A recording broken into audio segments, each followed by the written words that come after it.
Salut, c'est Sylvianie, j'espère que tu vas bien, que ton confinement aussi ça va, que c'est pas trop difficile. On entend souvent dire qu'il faut sortir de sa zone de confort. Qu'est-ce que ça veut dire exactement? Donc dans cette vidéo, nous allons analyser, peut-être expliquer, discuter sur ce sujet et après vous me donnerez votre avis dans les commentaires bien sûr. Et donc si cette vidéo vous intéresse, ne quittez pas et surtout n'hésitez pas à vous abonner et à liker. À tout de suite.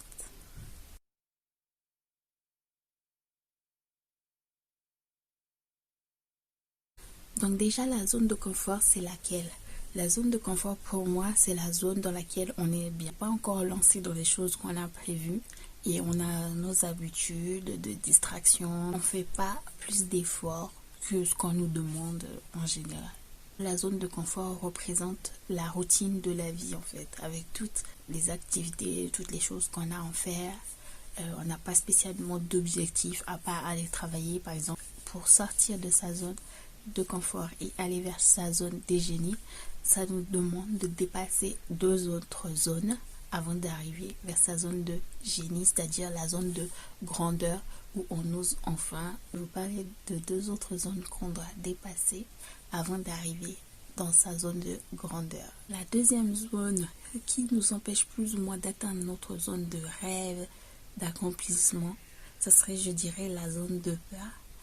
Notre train-train de la vie quotidienne, c'est notre zone de confort. La zone de peur, c'est le fait d'avoir des objectifs et des rêves, mais à ne pas oser lancer le premier pas parce qu'on a peur. On n'ose pas se lancer, on a un manque de confiance en soi, on a peur des autres, on a peur des opinions des autres, on a peur de ne pas réussir. Donc tout ça, c'est la zone de peur. C'est la deuxième zone qu'il faut dépasser et pouvoir ne serait-ce que se lancer déjà. La zone de peur peut être aussi bloquée par les doutes. Et ça peut venir des fois de loin, ça peut venir de l'enfance, ça peut venir des choses qu'on nous a dit quand on était petit à l'école.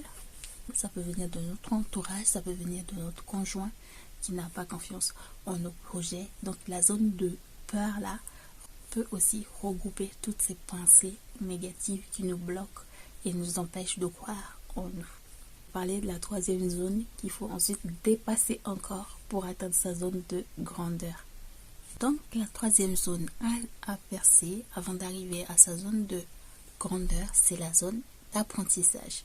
C'est là où on commence vraiment à prendre des risques, à se mettre en avant, à vouloir réaliser ses projets, faire des recherches sur ses objectifs qu'on veut atteindre, commencer à apprendre des nouvelles compétences et régler ces petits problèmes de doute. Vraiment se dépasser. D'abord, tout commence par la zone de confort, c'est là où on est, on n'ose pas. La zone de peur, c'est là où on doute, on n'ose toujours pas. Et la zone d'apprentissage, c'est vraiment la zone où vraiment on commence à aller, on fait des recherches sur ses projets, on règle ses problèmes, on va de l'avant et on agrandit sa zone de confort.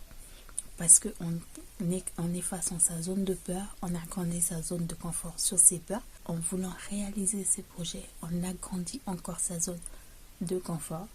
Et donc du coup, c'est comme si au petit à petit, on se transforme chaque jour, on acquiert des connaissances, on acquiert des compétences, on dépasse ses peurs, on dépasse ses limites et on grandit. C'est comme si on change un petit peu chaque jour. On se fixe des objectifs et on s'y concentre. On y met toute son attention et on travaille dessus et on n'a plus peur de ne pas être à la hauteur, on n'a plus peur de ne pas réussir. On fait que faire ce qu'on a à faire, c'est tout. C'est ce qu'on appelle la zone d'apprentissage, la zone de compétence. Une fois que on persiste dans sa zone d'apprentissage, à force de persister, de continuer un peu plus chaque jour, de chercher à être la meilleure version de soi-même, on atterrit dans ce qu'on appelle la zone de grandeur. Donc c'est la zone où vraiment maintenant on est sûr, on a trouvé sa valeur, on sait ce qu'on vaut, on sait ce qu'on mérite, on vit ses rêves, on atteint ses objectifs, on continue et ainsi on recommence sur de nouveaux projets, mais l'état d'esprit a changé, la peur a disparu et on ose plus. J'espère vraiment que ces quelques idées vous auront permis de vous dire que c'est pas impossible, rien n'est impossible à personne, donc on peut tous sortir de sa zone de confort, parce que souvent on dit qu'il faut sortir de sa zone de confort, mais on ne sait pas trop ce que ça veut dire. Des fois on ne sait même pas c'est quoi zone de confort. Si vous avez d'autres visions, n'hésitez pas à me parler comment vous faites pour aller de votre zone de confort à votre zone de génie. On peut toujours échanger, c'est toujours une bonne chose. Donc mettez-moi des likes, mettez-moi des commentaires. Je vous dis à bientôt dans la prochaine vidéo. Et car je suis toujours en mode challenge, une vidéo par jour. Bye.